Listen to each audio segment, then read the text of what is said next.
गणेश जी का जन्म आखिर कैसे हुआ? मां पार्वती के पुत्र होने के बाद भी क्यों भगवान शंकर ने उनका सिर धड़ से अलग कर दिया? और आखिर क्यों उन्हें हाथी का सिर लगाया गया? कभी स्वर्ग का महान गंधर्व शाप की वजह से कैसे रुद्र रूपी मूषक बना और गणेश जी का वाहन बन गया? इतने बलशाली होने के बाद भी एक युद्ध में क्यों टूटा गणेश जी का दांत? कौन थे वो महान योद्धा?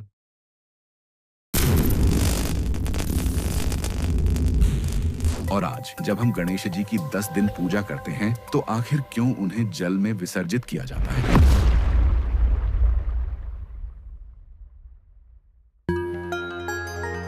क्या आप जानते हैं महाभारत जैसा महान ग्रंथ गणेश जी ने ही लिखा है?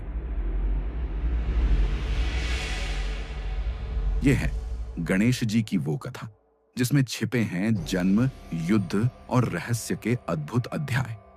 तो इंतजार किस बात का? वीडियो अंत तक देखना मत भूलिए और चैनल को सब्सक्राइब जरूर कीजिए।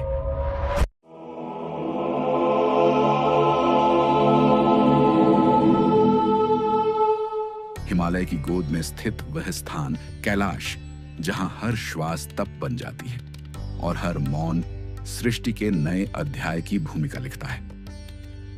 वहीं एक शुभ क्षण में जब शिव समाधि में लीन थे और पार्वती के भीतर एक विचार बीज की तरह अंकुरित हो रहा था, एक रचना प्रारंभ हुई जहां चारों ओर हिमालय की नीरवता थी। मंद गति से बहती वायु में चंदन और पुष्पों की महक तैर रही थी। शिव समाधि में थे और पार्वती एकांत में स्नान के लिए गई थी। और जैसा अक्सर होता था, पार्वती ने नंदी को द्वार पर खड़ा किया। जब तक मैं भीतर हूं, कोई भी अंदर ना आए, उन्होंने आदेश दिया। नंदी ने सिर झुकाया और अपनी पूरी श्रद्धा से पहरा देने खड़े हो गए।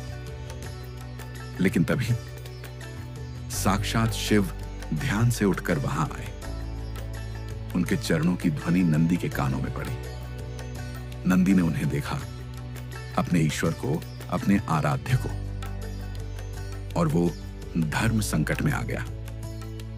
एक ओर था पार्वती का आदेश और दूसरी ओर साक्षात भोलेनाथ। आस्था, कर्तव्य और भक्ति, तीनों में टकराव था और अंततः नंदी झुक गया। प्रभु, आप भीतर जा सकते हैं। शिव भीतर गए और वही क्षण पार्वती के भीतर एक चुभती हुई अनुभूति बन गया कि हर बार अपनी निजता की रक्षा के लिए उन्हें किसी और पर निर्भर क्यों रहना पड़ता है।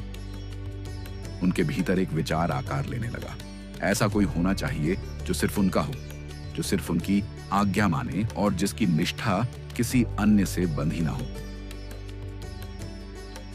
कुछ दिन बाद जब शिव तपस्या के लिए बाहर गए, कैलाश शांत था। नंदी और अन्य गण भी शिव के साथ थे। पार्वती ने अवसर देखा और संकल्प को आकार देना शुरू किया।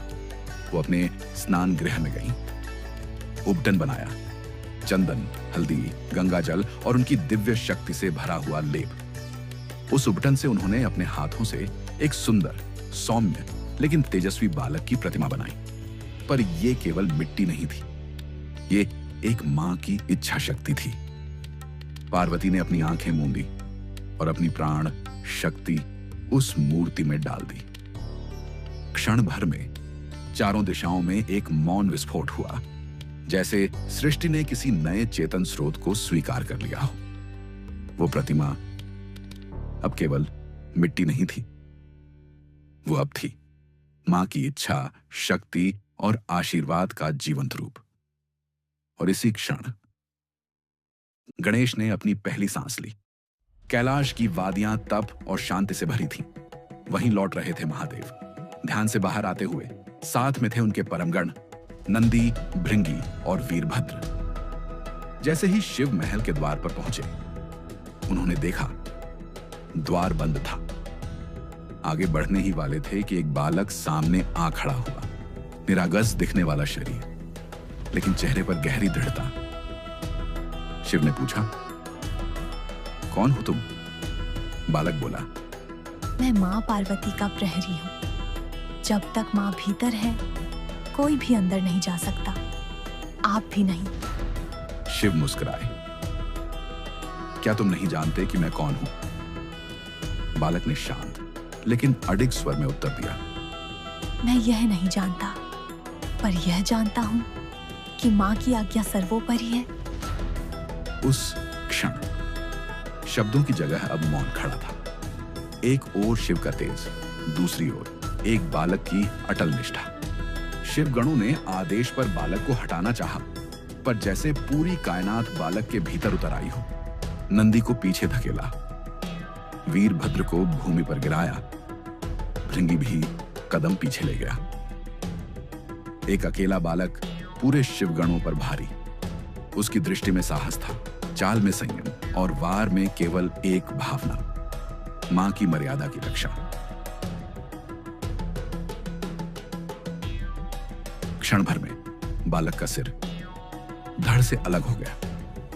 कैलाश मौन हो गया, हवा थम गई। देवतागण नजरें झुकाकर खड़े रह गए।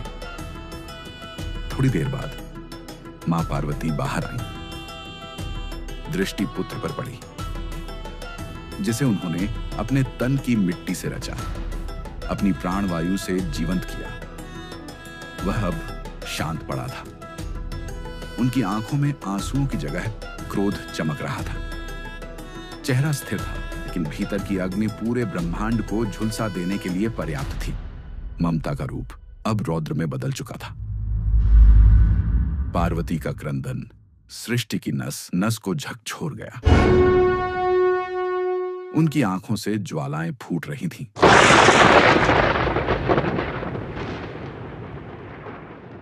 स्वर में न सिर्फ पीड़ा थी, बल्कि वह चेतावनी थी ब्रह्मांड के अंत की। मेरे पुत्र को मारा है, अब दो ही विकल्प हैं, या तो उसे फिर से जीवन दो, या मैं स्वयं इस संपूर्ण सृष्टि को भस्म कर दूंगी।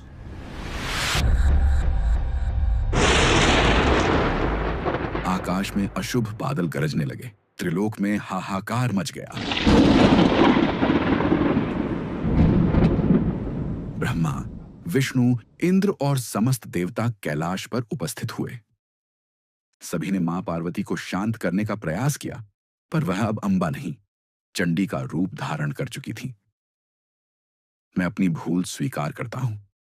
मैंने उस बालक की शक्ति को नहीं पहचाना, और अब मैं अपने हाथों से इस गलती का प्रायश्चित करूंगा। शिव ने नेत्र मूंदे। ओम नमः शिवाय, ओम नमः शिवाय, ओम नमः शिवाय, ओम नमः शिवाय। महादेव ने निर्देश दिया, उत्तर दिशा की ओर जाओ। जो प्राणी सबसे पहले मिले, उसके मस्तक को लेकर लौटो। वीरभद्र और गण दौड़े। वनों को पार करते हुए, पर्वतों से गुजरते हुए एक विशाल तेजस्वी हाथी उन्हें मार्ग में मिला। उसके नेत्रों में करुणा की गहराई थी और मुख पर एक दिव्य तेज। उसका मस्तक श्रद्धा से लिया गया और वे कैलाश लौटे। शिव ने अपने करकमलों से बालक के धड़ पर वह मस्तक स्थापित किया। त्रिनेत्र से दिव्य ऊर्जा प्रकट हुई। जटाओं से गंगा जल प्रवाहित हुआ। मंत्रोच्चार के साथ आकाश में कंपन फैल गया। देवतागण स्तब्ध खड़े थे, मानो सृष्टि एक नई चेतना को देख रही हो। कुछ ही क्षणों में बालक की देह में प्राण का संचार हुआ। उसने आंखें खोली और नया युग प्रारंभ हुआ। मां पार्वती ने उसे अपनी गोद में उठाया, उसके मस्तक को चूमा और सृष्टि में पहली बार पूर्णता का भाव उमड़ा। शिव ने हाथ उठाकर घोषणा की, यह बालक अब गणों का अधिपति है। गणेश, यही होगा विघ्नों का विनाशक, सिद्धियों का दाता और ब्रह्मांड के हर शुभारंभ का आधार। जब तक इसका नाम न लिया जाए, कोई कार्य पूर्ण नहीं माना जाएगा। ब्रह्मा ने ज्ञान का आशीर्वाद दिया, विष्णु ने रक्षण का वचन दिया, इंद्र ने देवताओं की ओर से वंदन अर्पित किया, नारद ने वीणा उठाकर गाया। सिद्धि का स्वरूप, मंगल का स्रोत शिव, पुत्र गणेश को प्रणाम। गंधर्वों ने पुष्प वर्षा की, आकाश आलोकित हो उठा और कैलाश की गूंज से त्रिलोक भर गया। स्वर्गलोक, जहां देवता निवास करते हैं, यहां अप्सराएं नृत्य करती हैं, गंधर्वों के वीणा सितार की ध्वनि गूंजती है। फूलों से सजे उद्यान, अमृत से भरी नदियां और वातावरण में बहती दिव्यता। यही निवास करता था एक गंधर्व, क्रौंच। उसकी वीणा के स्वर इतने अद्भुत थे कि स्वयं देवगण भी मंत्रमुग्ध हो उठते। परंतु समय बीता और संगीतकार के हृदय में जन्म लेने लगा अहंकार। स्वर्ग का यह मधुर गंधर्व धीरे धीरे अहंकार के अंधकार में डूबता चला गया। पृथ्वी पर घने अरण्य के बीच स्थापित था महान तपस्वी ऋषि वामदेव का आश्रम। ऊंचे वृक्षों से घिरा यह स्थान शांति और वैदिक मंत्रों की गूंज से भरा था। यज्ञ की अग्नि से उठता धुआं आकाश तक पहुंचता था। यह भूमि तप, साधना और संयम का प्रतीक थी। एक दिन उसने अनजाने में आशी वामदेव का अपमान कर दिया। आशी का क्रोध प्रज्वलित हुआ और उन्होंने शाप दिया। हे गंधर्व, तेरा घमंड तेरा पतन बनेगा।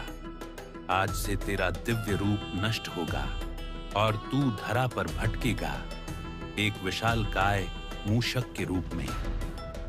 क्षण भर में उसका रूप विकृत हो गया। वह बदल चुका था एक विकराल मूषक में, इतना विशाल कि उसकी परछाई गांवों और खेतों को अंधकार में डुबो देती। उसकी आंखों से अग्नि झलकती और हर गर्जना से धरती कांप उठती। अर्षियों के आश्रम राख हो जाते, किसानों के अनाज भंडार उसकी भूख से नष्ट हो जाते। गांव के गांव उसकी परछाई में डूबकर अंधकार और भय का पर्याय बन जाते। लोग उसके नाम से ही थर्राने लगे। देवता भी विचलित हो उठे, उन्हें भय से कांपने लगे। हर कोई पूछ रहा था, कौन रोकेगा इस विनाशकारी शक्ति को? कौन बांधेगा इस विकराल मूषक को? आखिरकार एक दिन वह विकराल मूषक अपनी प्रचंड गति से बढ़ता चला आया कैलाश पर्वत की ओर। पर्वत की चोटियों पर बर्फ चमक रही थी, गगन में गूंज रही थी दैवीय ध्वनियां। चारों ओर एक अद्भुत शांति थी, परंतु इस शांति को तोड़ने वाला था विनाश का तूफान। और उस श्वेत शिखर पर दिव्य आभा से आलोकित होकर विराजमान थे श्री गणेश जी। तभी आकाश में गूंज उठा महादेव का गंभीर स्वर, वक्रतुंड, ये मूषक तप और धर्म को निगलता जा रहा है। अब समय आ गया है, इसे वश में करो और इसे धर्म का साधन बना दो। शिवजी का आदेश सुनकर संपूर्ण कैलाश कांप उठा, परंतु मूषक ने जैसे ही गणेश जी की पवित्र धरा पर कदम रखा, धरती फटने लगी और चारों ओर आतंक का साया छा गया। किंतु गणेश जी अचल हिमालय की भांति शांत खड़े रहे। उनकी आंखों में करुणा थी और चेहरे पर एक दिव्य रहस्यमयी मुस्कान। मूषक गर्जना करता हुआ आगे बढ़ा।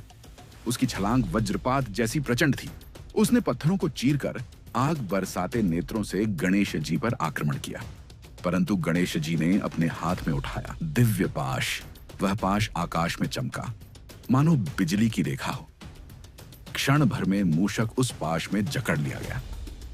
मूषक छटपटाने लगा। वह दौड़ा, उछला, दांतों से फंदा काटने लगा, यहां तक कि धरती में सुराख कर पाताल लोक तक उतर गया। लेकिन गणेश जी का पाश उसे वहीं से खींचकर वापस ले आया।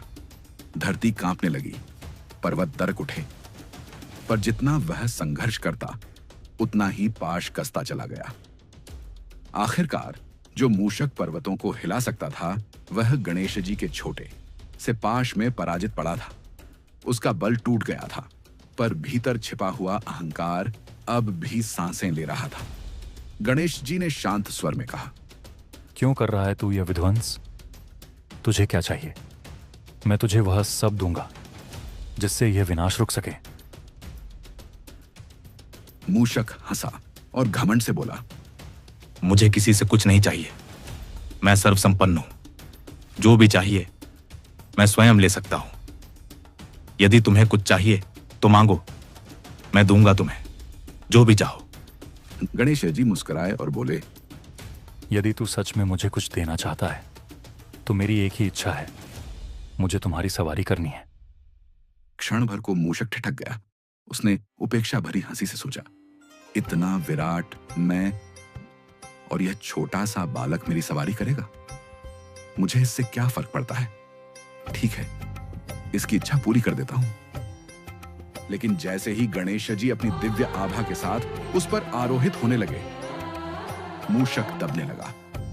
उसके भीतर अहंकार का भार असहनीय हो गया। उसे लगा उसका शरीर चूर होकर नष्ट हो जाएगा। वह चीख पड़ा, प्रभु, मुझे क्षमा करें। मैं अपने घमंड के लिए पश्चाताप करता हूं। मैं स्वीकार करता हूं, आप ही मेरे स्वामी हैं। मेरा जीवन अब आपका है। मुझे धन्य कीजिए और अपनी सवारी बनाकर मुझे उद्धार दीजिए। गणेश जी ने करुणा से अपना पाश ढीला किया। उनकी दृष्टि दया और आशीर्वाद से चमक रही थी।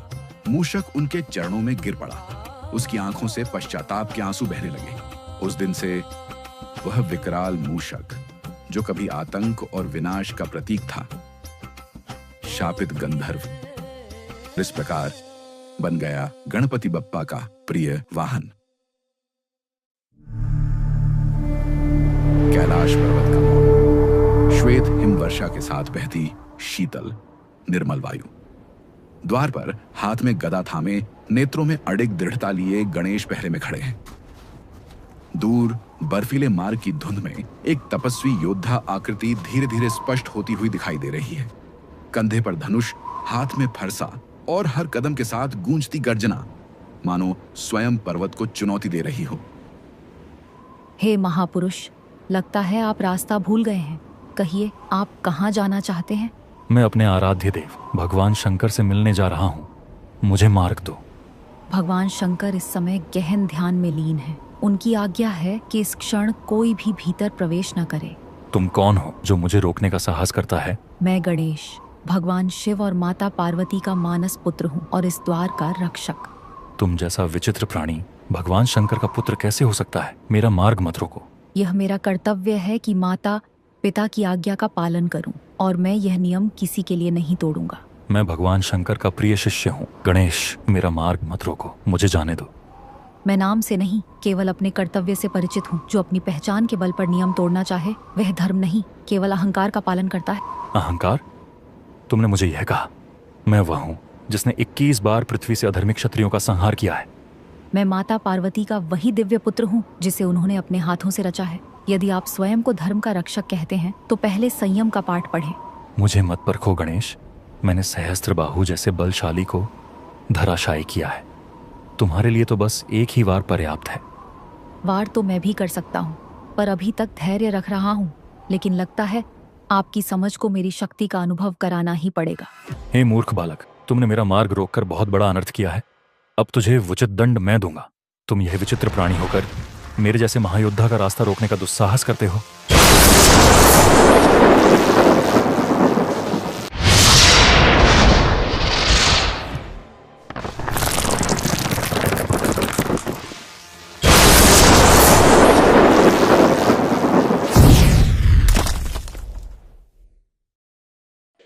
परशुराम, गणेश, यह मेरी ही लीला थी। आज से गणेश एक दंत खिलाएंगे और यह टूटा हुआ दंत भविष्य में महान कार्य करेगा। इसी से महाभारत की रचना होगी।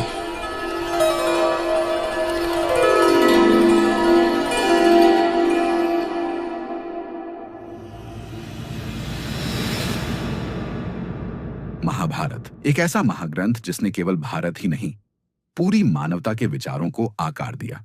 यह केवल युद्ध कथा नहीं, बल्कि धर्म, नीति और जीवन दर्शन का अमर संदेश है। इस महान कृति को शब्दों में ढालने का दायित्व मिला महर्षि व्यास को, परंतु इतने विराट ग्रंथ का लेखन अकेले उनके लिए संभव न था। उन्हें चाहिए था एक ऐसा लेखक जो उनकी वाणी की गंगा को शब्दों की शिला पर तुरंत उतार सके। व्यास मुनि गहन ध्यान में लीन हुए। उन्होंने समस्त लोकों में दृष्टि दौड़ाई, पर कोई भी ऐसा न मिला जो इस दिव्य कार्य को निभा सके।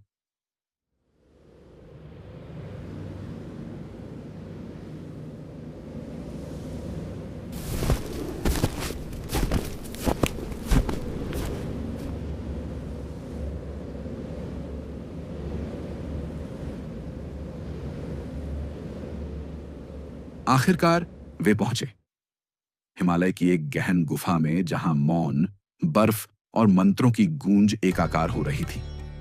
श्री गणेश गहन तपस्या में लीन थे। उनके शरीर से निकलती आभा अंधकार को चीरकर स्वर्णिम आकाश रच रही थी। महर्षि व्यास आगे बढ़े। उन्होंने गहरी नम्रता के साथ हाथ जोड़कर नमस्कार किया। उनका स्वर श्रद्धा से गूंज उठा। हे गणेश जी, आप बुद्धि और विद्या के अधिपति हैं। मैं संपूर्ण मानव जाति के लिए महाभारत जैसा अमर ग्रंथ रचना चाहता हूं, परंतु इसे अमृतत्व देने के लिए मुझे आपकी लेखनी चाहिए। कृपा करके इस महाग्रंथ को शब्दों में उतारने का दायित्व स्वीकार कीजिए। गणेश जी ने अपनी आंखें खोली। करुणा और तेज से भरी उनकी दृष्टि गुफा के हर कोने में फैल गई। वह मुस्कुराए और बोले, हर्षिवर, मैं यह कार्य स्वीकार करता हूं, पर मेरी एक शर्त है। मेरी लेखनी कभी रुकेगी नहीं। यदि तुम्हारी वाणी एक क्षण भी थमी तो मैं वहीं लेखन छोड़ दूंगा। व्यास मुनि ने गंभीर स्वर में उत्तर दिया, हे गणेश जी, आपकी शर्त मुझे स्वीकार है, परंतु मेरी भी एक शर्त है। आप प्रत्येक श्लोक का अर्थ पूरी तरह समझकर ही लिखेंगे। बिना अर्थ जाने आप एक भी श्लोक नहीं लिख पाएंगे। गणेश जी ने सहमति दी और वहीं हिमालय की उस गुफा में आरंभ हुआ इतिहास का सबसे महान लेखन, महाभारत। व्यास मुनि श्लोक बोलते जाते। गणेश जी टूटा हुआ दांत लेखनी बनाकर पन्नों पर उतारते जाते। उनकी गति वज्र जैसी तीव्र थी। व्यास मुनि कभी गूढ़ श्लोक कहते ताकि गणेश जी उनके अर्थ में ठहरे, पर गणेश जी की लेखनी मानो समय से भी तेज चल रही थी। वह रुकती नहीं थी, थमती नहीं थी। कहते हैं यह लेखन 10 दिनों तक निरंतर चलता रहा। गणेश जी ने न भोजन किया न विश्राम लिया। उनका पूरा शरीर तप से तप्त हो उठा। मस्तक से पसीने की धार बहने लगी और अंततः उनके शरीर में तेज ज्वर उत्पन्न हो गया। यह देखकर व्यास मुनि ने उन्हें शीतलता देने के लिए जल में स्थापित किया। गणेश जी ने स्नान किया। उनका ताप शांत हुआ। आज भी हम 10वें दिन गणेश जी को जल में विसर्जित करते हैं, मानो स्मरण कर रहे हों उस तपस्या का, जब उन्होंने अपने श्रम और बलिदान से महाभारत को अमर बना दिया। तो कैसी लगी आपको गणेश जी की यह कहानी? ये तो बस उनकी गाथा का एक छोटा सा हिस्सा है। पूरी कथा हम बहुत जल्द लेकर आएंगे। अगर आपको अच्छा लगा हो तो चैनल को सब्सक्राइब कीजिए, वीडियो को लाइक और शेयर करना मत भूलिए और कमेंट में लिखिए, श्री गणेशाय नमः।